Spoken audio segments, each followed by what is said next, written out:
seja, à medida que você tem qualquer produto, qualquer espécie animal, num sistema intensivo de produção, no mesmo espaço, no mesmo local, com certeza nós temos um aumento da pressão de infecção. Esse foi o conceito que a gente começou a discutir lá atrás, antes de entrar realmente com biosseguridade. Por quê? Se você for lembrar nos anos de 2000, 2002, 2003 e assim por diante, nós tínhamos alguns desafios sanitários no suíno, ou mesmo na avicultura, que ainda não tinha diagnóstico. A verdade era essa, tá? E havia suspeita que poderia ter pressão de infecção viral ou bacteriana e assim por diante. Nós temos um exemplo bem interessante na suinocultura, que foi a entrada da circovirose. Num determinado momento, nós não tínhamos vacina no Brasil, e é um vírus que causa imunossupressão em suíno. À medida que nos anos 2002, 2003, com o advento da vacina na suinocultura, para esse vírus, o problema de contaminação passou a ser mais fácil de administração. Antes da vacina, a única solução que nós tínhamos eram protocolos um pouco mais adequados ou atualizados de nebulização sobre os animais. Isso aconteceu muito com o advento dessa entrada desse vírus.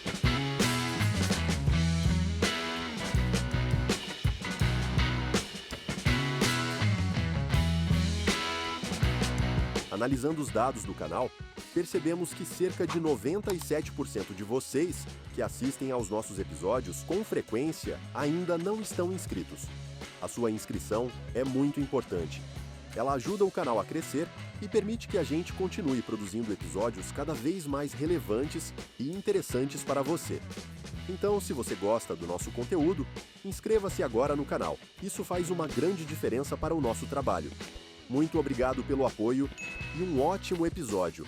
Olá, pessoal, sejam todos muito bem-vindos a mais um episódio do nosso podcast O Aviário. Meu nome é Marcos Café e hoje nós temos um convidado muito especial, Dr. Luiz Eduardo Conte, que vai comentar para a gente um pouquinho sobre biosseguridade, interação da biosseguridade com questões de saúde intestinal, nutrição. Vamos fazer uma visão bem holística aqui sobre esse tema de biosseguridade.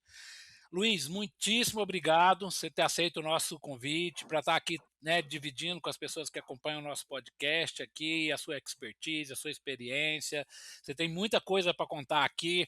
A gente vai ter que apertar o tempo aqui para você contar muita história para a gente, da sua experiência, justamente nessa área de biosseguridade, focando, né, questões que muitas vezes a gente fica lá só preocupado com o varejozinho da biosseguridade, controlar um rato aqui, né, controlar ali uma cama, mas, né, fazer uma coisa mais, vamos dizer, uma visão mais holística, né? Então, muito obrigado por você ter aceito esse convite e vamos aqui trazer para as pessoas que acompanham o nosso podcast bastante novidades. Tá, ok. Bom, primeiro, obrigado pelo convite, professor Café. Acho que é uma honra, eu acompanho o trabalho de vocês, muito bacana. Queria hoje conversar sobre esse tema, que é o nosso dia a dia. A gente trabalha há muitos anos no mercado brasileiro com a questão da biosseguridade. Eu acho que a conversa vai ser bem tranquila também, sem muitas burocracias, vamos chamar assim, e tentar fazer uma coisa bem à vontade entre nós. Acho que vai ser bacana. O podcast O Aviário só é possível através de empresas inovadoras e que apoiam a educação continuada na avicultura brasileira. PPG Vet, o programa de pós-graduações que prepara você para ser um profissional disputado no mercado veterinário. Alltech, soluções nutricionais eficientes e sustentáveis para fortalecer a avicultura. Grupo BR Render, fazemos juntos o produto para atender você, cliente. Alga Prime DHA da Corbion, enriquecer ovos com ômega 3 sustentável. Novos, líder em soluções de nutrição inteligente para o crescimento dos negócios na produção de proteína animal. Pegasus Science, a solução inteligente e em tempo real para a interpretação de micotoxinas. Ótimo. Luiz, assim, eu não gosto de ler o currículo do nosso convidado. Normalmente, eu gosto que ele conte mesmo a história dele, como veio parar na avicultura, né? Principalmente a gente, né, que é mais da velha guarda ali, às vezes a avicultura aparece na vida da gente. A gente às vezes faz veterinária, zootecnia, não está nem prestando atenção na avicultura e quando a gente menos vê, a gente está envolvido na área, né? Conta um pouquinho da sua história, né, do seu currículo aí, em relação a como você veio parar na avicultura. Então, vamos lá. Bom, minha formação, sou médico veterinário, me formei na Universidade Federal Rural do Rio de Janeiro em 88. Durante boa parte da graduação eu identifiquei muito com o mercado de suinocultura e dentro da suinocultura com o mercado de virologia. Então, acabei indo nesse foco. Naquela época, nós podíamos ter muito mais liberdade de estágio durante a graduação e justamente a gente aproveitava os momentos para focar esse tema e naquele momento o Brasil tinha uma demanda interessante e poucos profissionais no negócio de suíno, mais de virologia. Me formei início de 89, tive uma passagem muito rápida pela Embrapa de Concórdia, através de um convite que surgiu pelo departamento de virologia na época da Embrapa. Acabei não seguindo esse projeto e fui para Londrina, Universidade Estadual de Londrina, onde eu fiz na época uma pós-graduação em sanidade animal, dentro da qual ajudou o professor Amaury Alfieri a montar o primeiro laboratório de virologia da universidade e fiz um projeto bem bacana com eles na área de diagnóstico e epidemiologia de rotavírus em suíno. E começou, logicamente, por estar na universidade, ter um pouco daquela experiência de fazer algumas aulas de doença infecciosa para a graduação. Havia uma oportunidade de fazer ainda um doutorado fora do Brasil, na Alemanha, na área de patologia de suínos. Porém, eu tenho uma veia muito forte na área comercial, acabei saindo da universidade depois de 2 anos e fui para uma empresa que era a Mogiana Alimentos. Tinha uma divisão muito bacana lá dentro, chamava Nutri Serviços, justamente no momento em que o serviço pós-venda começou a ganhar uma importância, onde as empresas de nutrição começaram os primeiros projetos de pós-venda com formulação, acompanhamento de campo, monitoramento intestinal, não só em frango de corte, suinocultura e assim por diante. Foi aí que eu comecei, nos anos 90, além de trabalhar com o mercado suíno, entender um pouquinho mais do que era esse potencial chamado avicultura de corte. Naquele momento, consegui trabalhar esses 2 mercados até praticamente o ano de 96. E em 96, eu acabei saindo, me desliguei da companhia, da Mogiana Alimentos, e acabei montando um projeto que eu tinha guardado na gaveta desde os anos 90. Em 96, eu montei uma empresa que se chama Suiaves, né, que tem uma certa importância no mercado nosso já há um bom tempo, que é uma empresa especializada na área de distribuição comercial e de representação comercial. Tá ok? A Suiaves, como empresa de negócios, ela começou primeiro com a área de nutrição animal, nesse período, com avicultura de corte, onde eu já atuava, e suinocultura. Ficamos nesse projeto. Em 98, entramos também no mercado de sanidade com vacinas. Aí eu comecei a trazer para a empresa o meu perfil, minha formação, que era na área de doença, na área principalmente de patologia, de virologia, não só no suíno, mas na parte de aves, através de produtos de vacina. E em 2007, por uma questão também de oportunidade, de observação de campo, a gente começou a discutir o que era relevante ou não na parte de biosseguridade, através de um projeto com uma empresa chamada Dupont, e essa empresa tinha toda uma estrutura de negócio, de conceitos, voltada ao tema biosseguridade. Então, foi justamente a partir dessas experiências de campo com nutrição, com vacina, sanidade e em seguida com biosseguridade que a gente começou a ter uma formação um pouco diferente, né?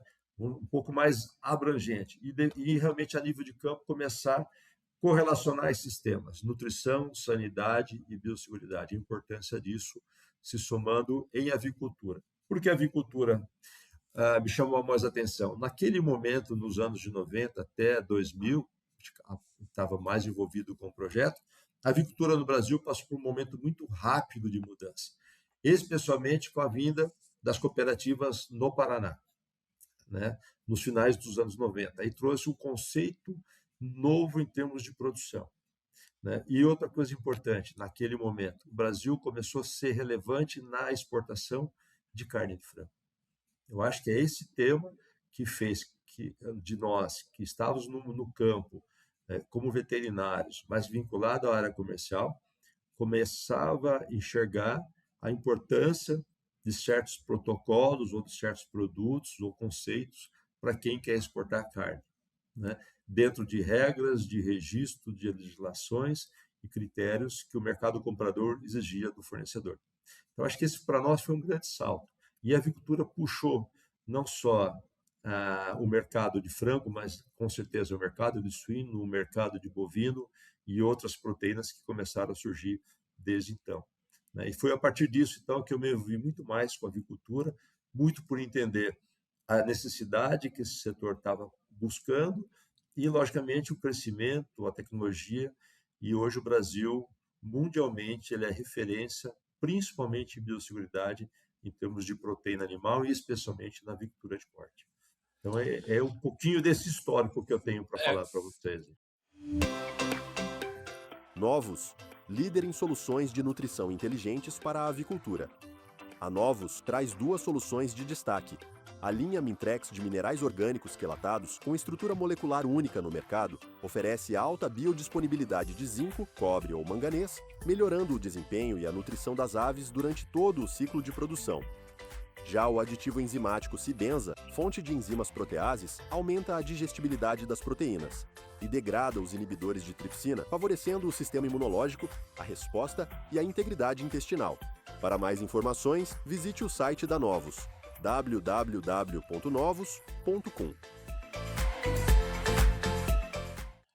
Muito legal, Luiz. Parabéns. Eu acho que é uma trajetória bem que a coisa vai se somando, né? E você entrou na nutrição, depois foi entendendo, certo, que as coisas não estão isoladas, né, Luiz? Está tudo ligado uma coisa à outra. E é importante, muitas vezes, a gente no campo, nas empresas, as diferentes áreas nas empresas acabam não se conversando e as coisas, né, acontecem de uma maneira global, né?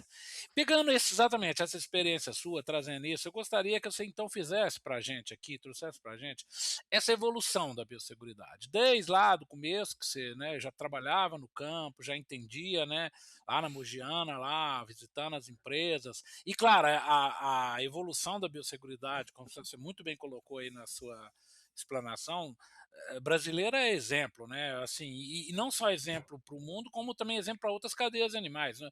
Quem deu os primeiros passos de dar importância à biosseguridade nas cadeias animais foi a avicultura. Depois Com certeza. a ave e suíno, né? Ali mais ou menos próximo, mas é um exemplo para todo mundo. Aí depois você tem até experiência com outras espécies aí, né? Camarão e outras coisas, e precisa. É uma coisa que na época talvez a gente não desse tanto peso nessa vertente, mas hoje todo mundo sabe da importância. Eu queria que você comentasse exatamente isso, essa evolução.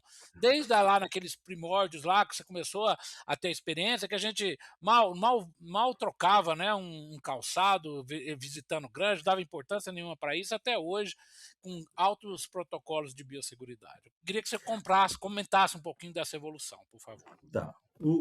À medida que o que a gente entende hoje? À medida que você tem qualquer produto, qualquer espécie animal num sistema intensivo de produção, no mesmo espaço, no mesmo local, com certeza nós temos um aumento da pressão de infecção. Esse foi o conceito que a gente começou a discutir lá atrás, antes de entrar realmente com biosseguridade. Por quê? Se você for lembrar nos anos de 2000, 2002, 2003 e assim por diante, nós tínhamos alguns desafios sanitários no suíno, ou mesmo na avicultura, que a gente não tinha diagnóstico. A verdade era essa, tá? E havia suspeita que poderia ter pressão de infecção viral ou bacteriana e assim por diante. Nós temos um exemplo bem interessante na suinocultura, que foi a entrada da circovirose. Num determinado momento, nós não tínhamos vacina no Brasil, e é um vírus que causa imunossupressão em suíno. À medida que nos anos 2002, 2003, com o advento da vacina na suinocultura, para esse vírus, o problema de contaminação passou a ser mais fácil de administração. Antes da vacina, a única solução que nós tínhamos eram protocolos um pouco mais adequados ou atualizados de nebulização sobre os animais. Isso aconteceu muito com o advento dessa entrada desse vírus.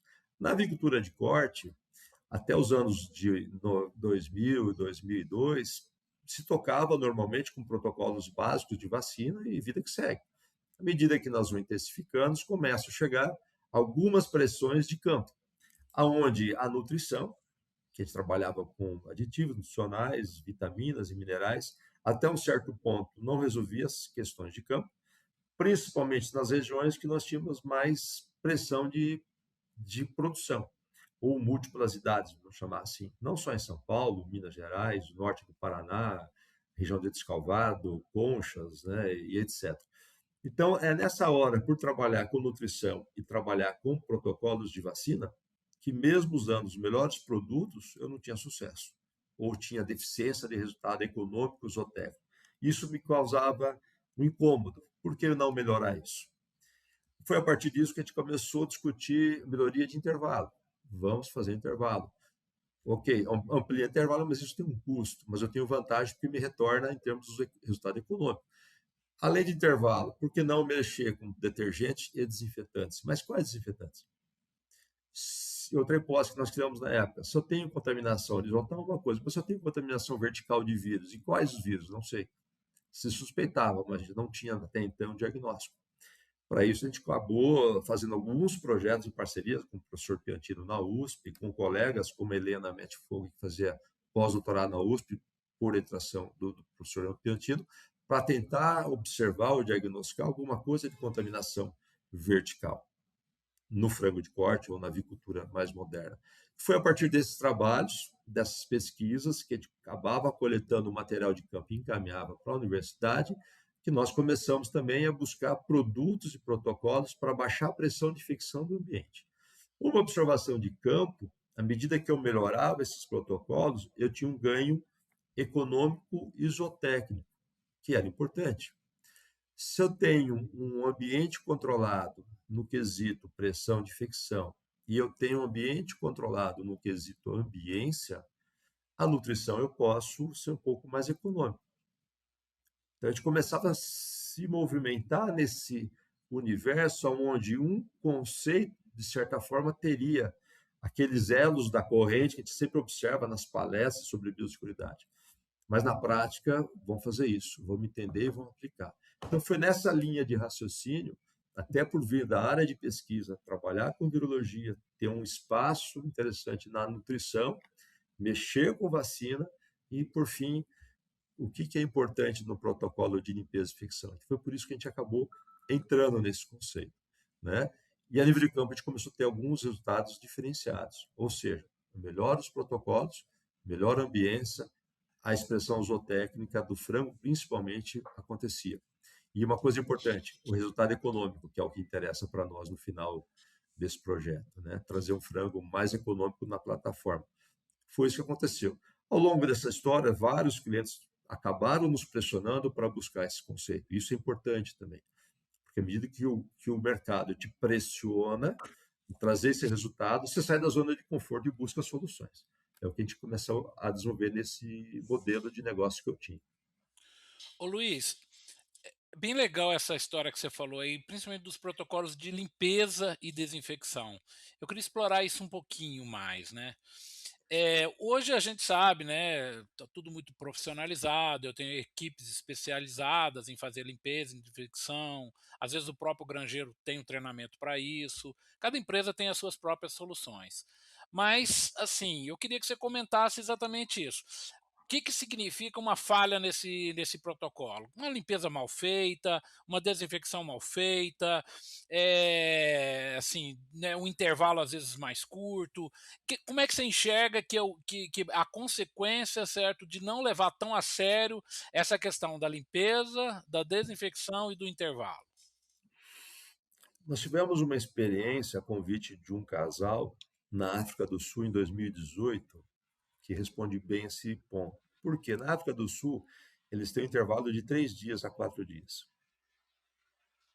E eles têm um protocolo bem bacana, porque tira o frango e imediatamente entra uma equipe especializada em retirada de cama, porque o mercado de cama lá permite vender, e vende-se bem para a agricultura, deu um foco nisso. Acabou o protocolo de retirada de cama, entra uma equipe especializada em aplicação de detergente. Aí é um ponto importante, porque exige produto, equipamento e equipe treinada, porque essa é a vantagem, a retirada do biofilme num aviário fechado, por exemplo, que tem a Dark House, que era o modelo que eu vi naquele momento, e o Brasil também tinha muita deficiência, e tem até hoje, a gente pode melhorar, com produtos e protocolos de diluições específicas, e uma coisa importante, o tempo de ação desse produto na superfície. Então, isso tudo tem que ser discutido no protocolo. Fazia-se o enxágue.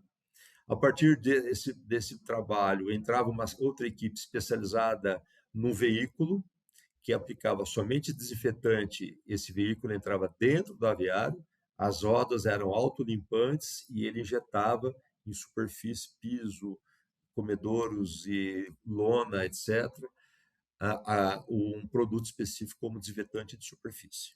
Perfeito? Acabou isso, por fim, eu tinha um último veículo que entrava no aviário, na porta de fechamento, com 2 tufos enormes e aplicava termonebulização com desinfetante e com algum produto para controle de cascudinho.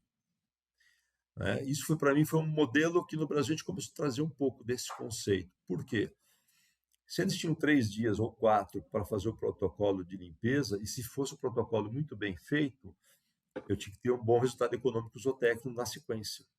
E antes de alojar o próximo lote, o que eles usam lá, que a gente usa no Brasil hoje? É um conceito chamado aquapoint, que é uma análise de ATP.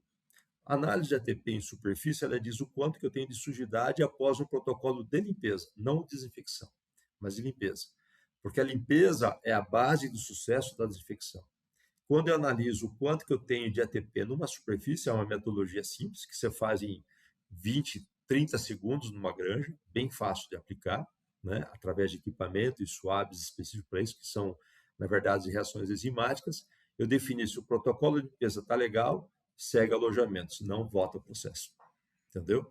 Então, trazer um pouco dessa ideia para o mercado nacional brasileiro, é isso que a gente tem feito e trabalhado, porque, à medida que a gente investe nessas tecnologias, independente de eu ter um vírus A, B ou C do lado de fora do aviário, eu abaixo essa carga de infecção e permito que o lote seguinte tenha um melhor resultado econômico zootécnico. Então, é por aí que a gente começou a buscar outros conceitos de melhoria de processo. Então, não é só colocar um detergente, mas como é que eu uso, como é que eu aplico, como é que é o pH desse produto, qual é o meu objetivo, qual o tempo e como é que eu enxago. É um protocolo importante isso, porque uma boa limpeza, e a Organização Mundial de Saúde tem um trabalho publicado que o sucesso da desinfecção responde a 90% da limpeza. 8% a 6% é a desinfecção chamada de superfície. E de 1 a 2% é a desinfecção de aerossóis. É aquilo que está em suspensão no ambiente. Por isso que, às vezes, um bom equipamento de termonebulização ou uma nebulização bem feita com gotas pequenas, eu consigo ter um produto em suspensão, atuando de forma direta nas partículas que estão em suspensão dentro, por exemplo, de um aviário. Tá? Então, baseado em conceito e tecnologias, que, logicamente, ao longo dos anos a empresa foi tendo parcerias, conceitos, etc., que nós vimos na prática que isso tem um efeito, principalmente zootécnico, que é o que eu quero, que é o que o cliente precisa. E uma coisa importante, se eu estou exportando um produto, se eu estou mandando para fora um produto, como frango, por exemplo, eu tenho uma condição melhor de apresentação desse produto para o consumidor, para o meu comprador, que quer um diferencial. Então, é nessa linha de raciocínio que a gente acabou entrando nesses últimos praticamente 20 anos com biosseguridade no Brasil. Tá? Muito legal, Luiz. Eu acho que esse é um recado que eu queria só reforçar, porque talvez, o granjeiro, o produtor, a própria empresa não dá valor nesse pequeno intervalo porque o frango não está lá. Mas talvez o que você esteja fazendo ali, sem o frango ali, certo, seja mais importante do que você vai fazer depois quando os pintinhos chegar. Porque quando você aloja naturalmente, um lote numa condição de desafio maior, obviamente que o desempenho dele vai ser prejudicado. Então, eu acho que esse é um recado, Luiz, que a gente pode deixar, caprichem nesses protocolos de limpeza. Acho que os números que você trazem falam por si. Às vezes está na cabeça das pessoas, Luiz, assim, não, eu vou fazer uma limpeza mais ou menos, que depois eu compenso na desinfecção. Você já mostrou, não quem está pensando assim está dando com os burros na água, não vai resolver. Se você não fizer uma limpeza boa, a sua desinfecção não vai funcionar. Então, eu acho que muito legal esse recado que você está trazendo. Eu acho que as empresas têm que estar sempre revisitando esses protocolos de limpeza, fazer tudo isso que você está ensinando a gente aí, e pode ter certeza, você gasta um pouquinho aqui e você recupera, como você muito bem colocou, que é exatamente isso que a gente pensa, no retorno econômico. Nós queremos aqui ganhar dinheiro, é um investimento para ter retorno econômico, não queremos fazer graça, vamos dizer assim. Muito legal, gostei muito desse recado, eu queria reforçar isso aí, que da importância desse processo ser bem feito. Uma coisa importante que é associado a isso, na questão da biosseguridade, aí entra em todas aquelas questões de boas práticas, de controle de pessoas, visitas, animais. O manual que já existe disponível no mercado é muito intenso, qualidade de água, qualidade de ração, matéria-prima, isso tudo dentro do conceito de biosseguridade, né? A avicultura nos ensinou muito dessa importância e como melhorar e vigiar e criar auditorias sobre isso, que é um ponto importante.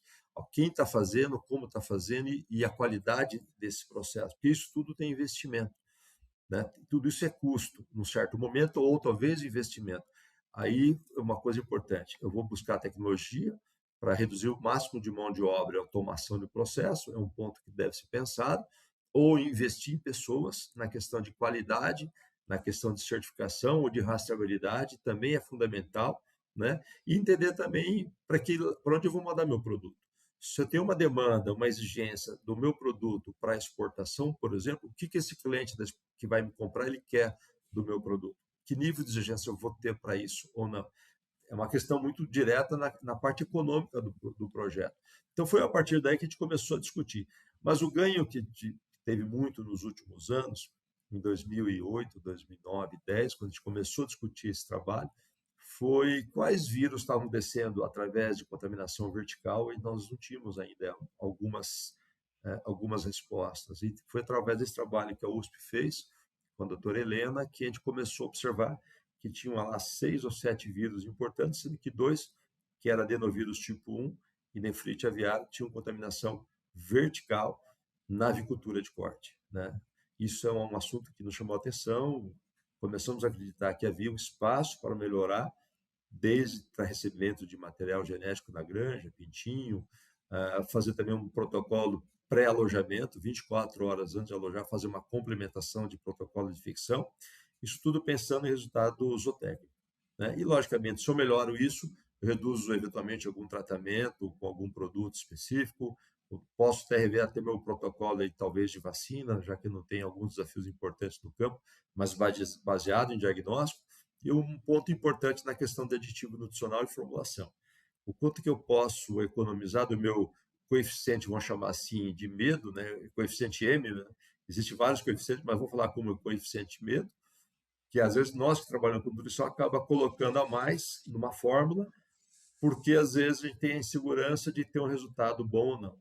E é por isso que a gente também discute muito a importância de correlacionar nutrição, sanidade e biosseguridade, logicamente ambiência faz parte disso, para que a gente tenha um custo econômico zootécnico mais adequado. E o frango permite analisar isso aí.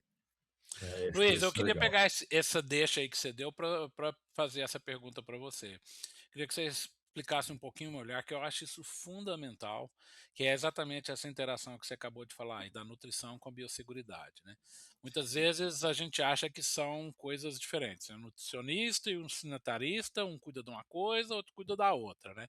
E você acabou de começar a explicar aí a importância da interação da nutrição, certo, com a biosseguridade. Eu queria que você explorasse um pouquinho, você tem uma experiência boa em relação a isso, eu queria que você contasse um pouquinho como que você enxerga, né, essa interação da nutrição com a biosseguridade. Acho que o ponto importante são dados de campo, né? O que são os dados de campo? Logicamente, os dados zootécnicos, esse é um ponto fundamental, que eu tenho histórico das empresas, acho que a maioria das empresas em avicultura tem hoje sistemas de controle que são interessantes, esse é um ponto fundamental. Formar a equipe de campo na questão monitoria, principalmente na qualidade intestinal, é fundamental que nós temos bons profissionais para fazer esse monitoramento da questão qualidade intestinal, na questão de qualidade de digestibilidade da ração no reto do animal, por exemplo, criar protocolos de score de lesão, né? Exemplo, controle de coccidiose ou presença ou não de eventuais contaminações bacterianas, isso faz parte do monitoramento de qualquer empresa de nutrição ou de qualquer veterinário de campo ou técnico de campo, não importa. Fazer um monitoramento que às vezes pouca gente faz na questão de imunologia, como é que está a minha bursa, como é que está aí minhas tonsilas secais, como é que está o meu seco, né? São coisas que às vezes o pessoal de campo acaba não analisando. Isso para nós, a nível de biosseguridade, é importante, porque se eu melhoro a pressão de infecção do ambiente, né, eu tenho às vezes uma bursa no tamanho adequado, para aquela idade, né? Eu tenho que ter parâmetros para isso. Isso é importante que a gente faça esse trabalho de campo também. Uma coisa importante, diagnóstico e sorologia, e hoje com o advento de PCR, eu acho que nós ganhamos muito nos últimos anos com essa metodologia. Por quê?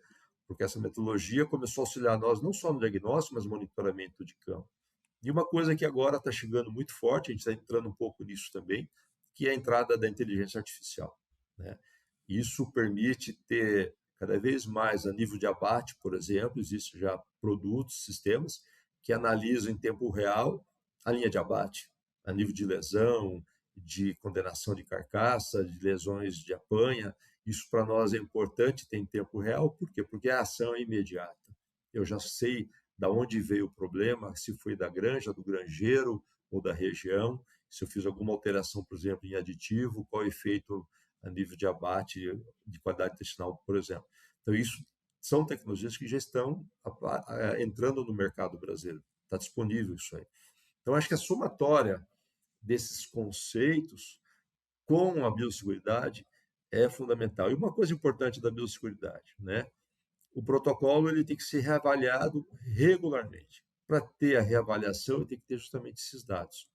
Como biosseguridade, eu tenho que ver se o meu produto na diluição correta está legal, se eu vou fazer uma aplicação sobre as aves, ou se eu vou fazer uma aplicação sobre o sistema de tubulação de água, e quase ninguém olha isso. É uma aplicação muito econômica, barata, e você fazer simplesmente o uso de um detergente ácido no intervalo do lote na tubulação de água, você elimina todo o biofilme que eu tenho, que geralmente é mais consistente ali, biofilme cáustico, e um pouco de gordura dentro da tubulação que acumula ao longo do tempo.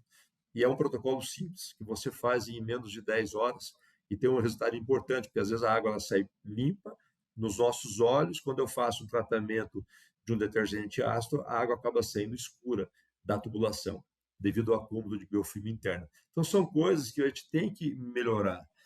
Lembrando que a água é parte fundamental da nossa nutrição. Lembrando que a qualidade da água é parte fundamental da qualidade intestinal. Isso passa desapercebido, né?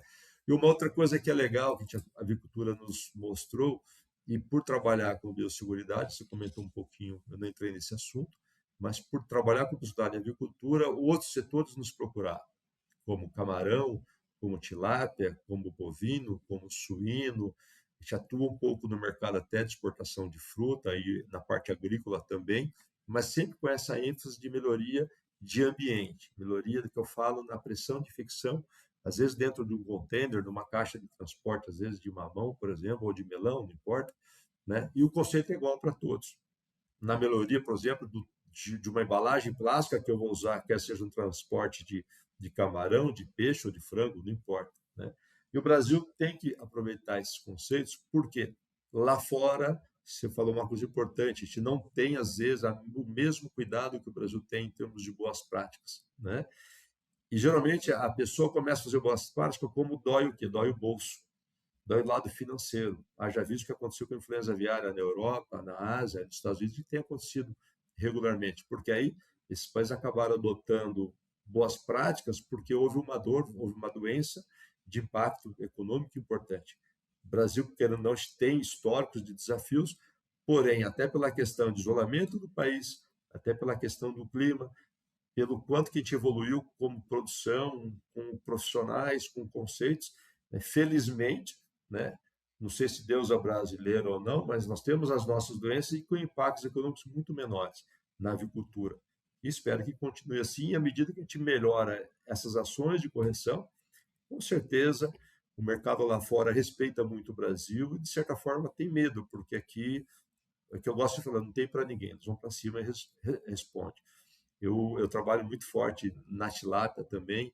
Em menos de 10 anos, hoje o Brasil é o segundo maior exportador de tilápia do mundo, é o quarto maior produtor de tilápia, e daqui a pouco nós vamos ser o segundo, provavelmente daqui a 10 anos, o primeiro produtor do mundial e o primeiro exportador. Qual que é o grande mercado da tilápia? O mercado americano. 98% da carne de tilápia é importada, 2% é produzido no mercado americano. E nós temos vários desafios em tilápia no mundo, com vírus e com bactéria. E o Brasil hoje é desafiado com isso também. E é muito mais complexo você falar em biosseguridade em reservatórios. mais complexo falar em biosseguridade em tanques de peixe ou mesmo de camarão, né? Então, a gente usa um pouco dessa experiência que a gente tem na cultura de corte e aprende muito com as outras espécies, né? O quanto que é impactante a entrada de um vírus, por exemplo, como mancha branca no camarão. Quando acontece isso em algumas fazendas, eu vivo isso em algumas ilhas de campo, você chega a perder 100% da produção em menos de 4 dias de uma fazenda de camarão, por conta da presença do vírus, entendeu? E qual é o gatilho desse vírus? Geralmente é a ambiência, temperatura da água.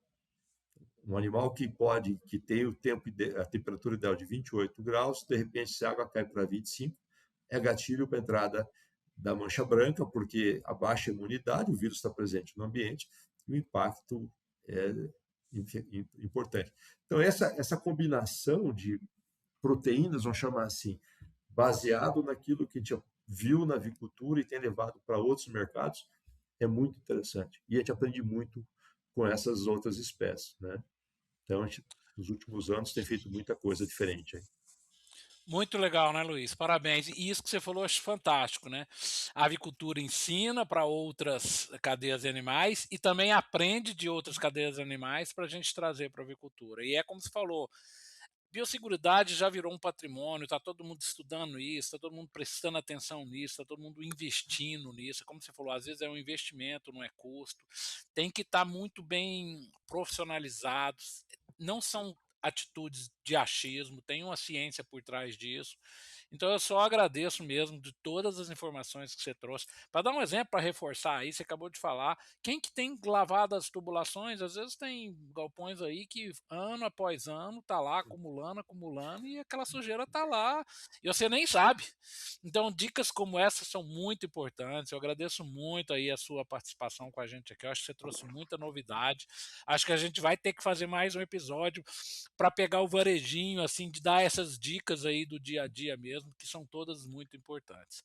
Então, de novo, agradecer, certo? Muito legal. É muito legal conversar com as pessoas que, né, já têm a experiência e que têm o dia a dia, né? Então, que trazem, assim, é como você deu aquele exemplo lá da África do Sul, né?